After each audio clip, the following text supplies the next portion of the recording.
मित्रों, मैं मुकेश उदैनिया आप सभी को नमस्कार करता हूं और आपके सामने जो उत्तर प्रदेश के हालात दिन प्रतिदिन बन रहे हैं उस टॉपिक को लेकर हाजिर। मित्रों, याद होगा कि लोकसभा चुनाव संपन्न होते ही भाजपा को जो करारी हार मिली उसकी गूंज दिल्ली तक सुनाई पड़ रही है और यह कहा जा रहा है कि योगी आदित्यनाथ जल्दी हटाए जाए।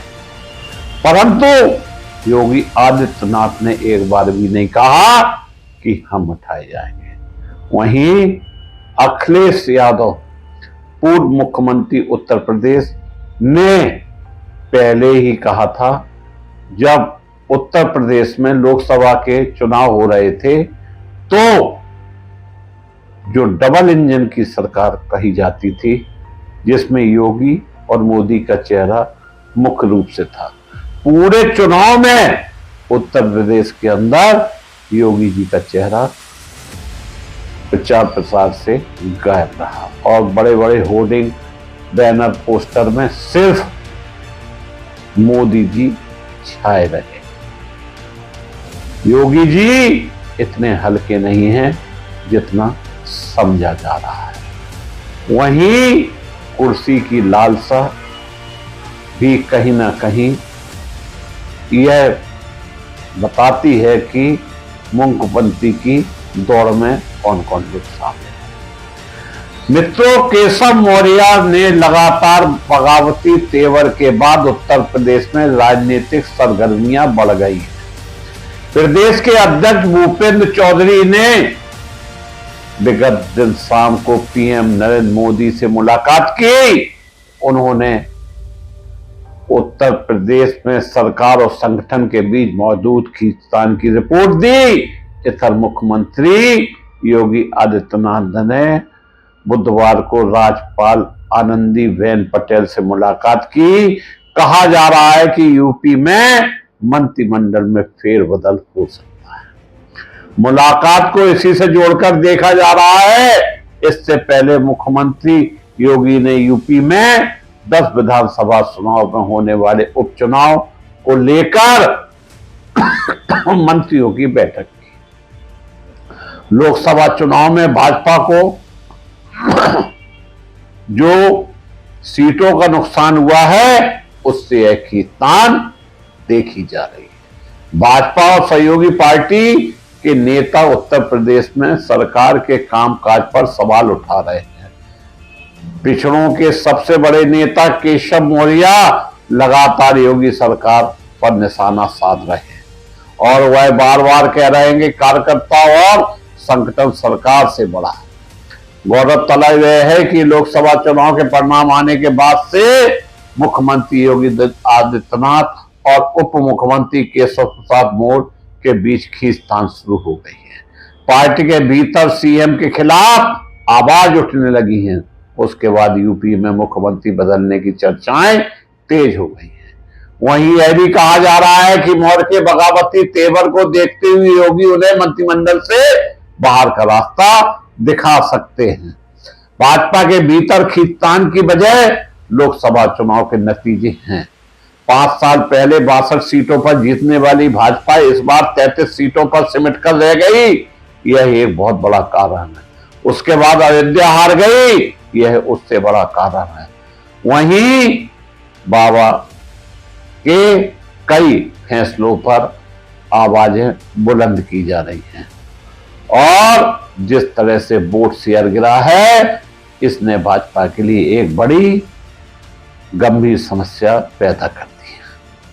वोट शेयर भी 50% घटकर 41.33% रह गया। योगी से मोदी ने मिलकर पूरी ताकत लगाई और मोदी ने 32 और योगी ने 169 जनसभाएं की, फिर भी हार रोक नहीं पाए।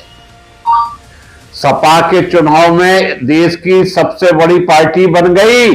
5 पार्टी वही पार्टी ने 37 सीटें जीती, जबकि पिछले लोकसभा चुनाव में कुल 5 सीटें जीती थी। यह बहुत बड़ी बात है कि 5 सीट जीतने वाली पार्टी 37 पर पहुंच गई है। हालांकि इसके कई कारण भी लोगों द्वारा बताए जा रहे हैं, और जिस तरह से हिंदू मुस्लिम धर्म की राजनीति और मजरा से लेकर तमाम बातों को उठाया गया, उसमें यह कारण बने कि जनता ने अपना निर्णय सुना दिया। सपा का वोट शेयर भी 18% से बढ़कर 33% हो गया। चुनाव के बाद से कई मंत्रियों ने अफसरों की कार्यशैली पर सवाल उठाते हुए सरकार को घेरा। भूपेंद्र चौधरी के इस्तीफे की मांग भाजपा के पूर्व राज्य मंत्री सुनील भरला ने प्रदेश अध्यक्ष भूपेंद्र चौधरी से इस्तीफा मांगा। उन्होंने ट्विटर हैंडल एक्स पर लिखा, संगठन सरकार से बड़ा होता है। केशव प्रसाद मौर्य ने लिखा, उन्होंने अपनी पोस्ट में भाजपा प्रदेश अध्यक्ष भूपेंद्र चौधरी से इस्तीफा देने की बात कही। लिखा, माननीय प्रदेश अध्यक्ष भूपेंद्र चौधरी को अवलंब हार की नैतिक जिम्मेदारी लेते हुए अपने पद से त्याग पत्र देना चाहिए।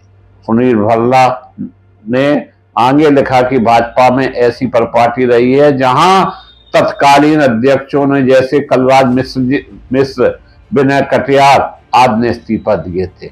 संगठन का असली कार्यकर्ता वही है जो अपनी गद्दी से पहले अपने संगठन में पार्टी के बारे में सोचे। केशव के दर्द वाले बयान से शुरू हुई कहानी, जो कि रुकने का नाम नहीं ले रही है। विगत कुछ दिन पहले केशव मौर्य ने कार्य समिति की बैठक में कहा था, संगठन सरकार से बड़ा है। इसके बाद मौर्य को नड्डा ने मंगलवार को दिल्ली बुलाया, घंटे तक बातचीत की। सूत्रों के मुताबिक आला कमान ने नसीहत दी कि सरकार संगठन में तालमेल बनाकर रखे, बयानबाजी से भी बचे। वहीं यूपी भाजपा की ओर से भी 2 दिन पहले केशव के समर्थन में 2 पोस्ट किए गए। केशव ने बुधवार सुबह एक्स पर लिखा, संगठन सरकार से बड़ा है, कार्यकर्ता का दर्द मेरा दर्द है, संगठन से बड़ा कोई नहीं, कार्यकर्ता ही गौरव है। उन्होंने कार्यकर्ताओं की नाराजगी की बात 3 दिन पहले बैठक में भी कही थी। इस दौरान यूपी के 3000 नेता और कार्यकर्ता जुटे थे। उन्होंने कार्यकर्ताओं को संदेश दिया था कि हम आपके साथ खड़े हैं। मौर्य चौका मारेंगे या योगी कोई खेल करेंगे, यह उत्तर प्रदेश में बड़ा सवाल है। हालांकि योगी आदित्यनाथ की पिच और ग्राउंड दोनों ही मजबूत हैं। लोकसभा चुनाव ने केशव प्रसाद मौर्य को ताकत दे दी है। यूपी के खराब प्रदर्शन ने सिर्फ भाजपा को झटका नहीं दिया, बल्कि योगी आदित्यनाथ की लोकप्रियता को भी एक धक्का लगा है। इसी धक्के को केशव प्रसाद मौर्य अपनी वापसी का जरिया भी मानते हैं, हथियार बना रहे हैं, और योगी को मुख्यमंत्री से हटाने का पूरा प्रयास भी किया जा रहा है। यह जानकारी सूत्रों से मिली है। चुनावी नतीजों पर जब बैठक हुई, योगी से लेकर हर बड़ा मंत्री मौजूद रहा, लेकिन मौर्य दिल्ली चले गए। साप्ताह की खिचड़ी तो पक रही है, लेकिन किस प्रकार की यह समझने में देर लगेगी। फिर कार्य समिति की बैठक में स्थिति और साफ हुई जब मौर्य ने संगठन बनाम सरकार का राग छेड़ दिया। इसके बाद दिल्ली भी चले गए, नड्डा से मुलाकात कर ली। माना जा रहा है कि मौर्य भाजपा को मिले यूपी झटके में अपने लिए अवसर के रूप में देख रहे हैं। लेकिन क्या योगी इस आपदा को सही में अवसर में बदलने देंगे? कहीं फिर मौर्य की खाली हाथ तो नहीं रह जाएंगे।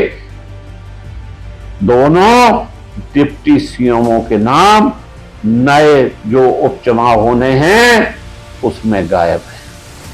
सीएम योगी टीम में केशव प्रसाद मौर्य और ब्रजेश पाठक को शामिल नहीं किए जाने को लेकर अटकलों का बाजार गर्म हो गया है। सीएम योगी की स्पेशल 30 लोगों की टीम में यूपी के 10 सीटों पर होने वाले उपचुनाव की संपूर्ण जिम्मेदारी की बात कही जा रही है। बताया जा रहा है कि सीएम योगी ने अपने स्पेशल 30 के जरिए ही यूपी में होने जा रहे उपचुनाव का फरमान जारी कर दिया है। इसमें दोनों उप मुख्यमंत्री नहीं रखे गए हैं।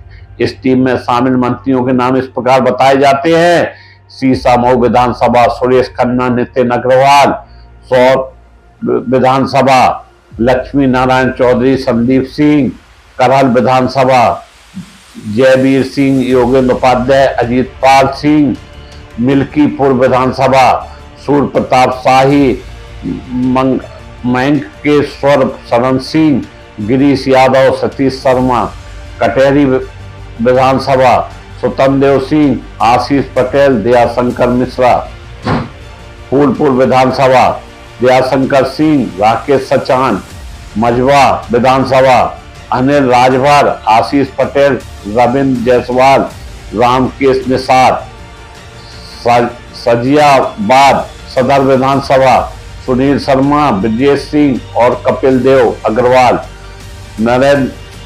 ये लोग इसमें शामिल किए गए। जो 10 उपचुनाव होना है उनमें इन मंत्रियों को मौका दिया गया और दोनों डिप्टी सीएमओ को किनारे कर दिया गया। यह भी एक बड़ा सवाल है। वहीं नरेंद्र मोदी भाजपा मुख्यालय में पार्टी के कार्यकर्ताओं से मुलाकात करेंगे और चुनाव प्रक्रिया में लगे कार्यकर्ताओं से बातचीत भी करेंगे। शुक्रवार को बैठक में चुनाव नतीजे के बाद पार्टी कार्यकर्ताओं के साथ प्रधानमंत्री की पहली ऐसी बातचीत होगी जो भगवा पार्टी के लिए वांछित नहीं थी। उत्तर प्रदेश उपचुनाव और महाराष्ट्र तथा हरियाणा में आगामी विधानसभा चुनाव से पहले भी यह बैठक पार्टी के लिए महत्वपूर्ण होने वाली है। हाल के लोकसभा चुनाव में अपनी भारी हार के बाद एक बड़े घटनाक्रम में भारतीय जनता पार्टी उत्तर प्रदेश के महत्वपूर्ण संगठनात्मक फेरबदल की तैयारी कर रही है। प्रदेश में बीजेपी अध्यक्ष भूपेंद्र चौधरी ने पार्टी के खराब प्रदर्शन की जिम्मेदारी ली है और आज दिल्ली में प्रधानमंत्री नरेंद्र मोदी से मुलाकात के दौरान इस्तीफे की पेशकश भी की है। केंद्रीय मंत्री अमित शाह आगे की रणनीति पर चर्चा के लिए प्रधानमंत्री आवास भी पहुंचेंगे। मित्रों, उत्तर प्रदेश में 14 साल के वनवास के बाद भाजपा सत्ता में आई थी, लेकिन जिस तरह का माहौल इस समय चल रहा है और मीडिया में खबरें आ रही हैं, उसको लेकर निश्चित रूप से चौंकाने वाले तत्व सामने आ सकते हैं। हालांकि उपचुनाव के पहले योगी पर न किसी तरह का खतरा है और ना ही ऐसी संभावना है। हालांकि संगठन और सरकार को लेकर बातचीत तरह तरह से हो रही है, लेकिन योगी ने अभी तक अपना किसी भी तरह का कोई भी स्टेटमेंट जारी नहीं किया है। जहां डबल इंजन की सरकार कही जाती थी और लग रहा है कि एक इंजन बाहर हो गया है, सिर्फ एक इंजन ही चल रहा है। अब वो बात हमारे देश के प्रधानमंत्री नरेंद्र मोदी भी नहीं कह रहे हैं कि डबल इंजन की सरकार। आखिरकार कहीं ना कहीं हमारे देश के प्रधानमंत्री भी उत्तर प्रदेश की हार के जिम्मेदार हैं और जो बड़े बोल उन्होंने बोले हैं उससे भी नुकसान हुआ है। मैं मुकेश उदैनिया अपनी बात समाप्त करके आप लोगों को पुनः धन्यवाद देता हूं। धन्यवाद।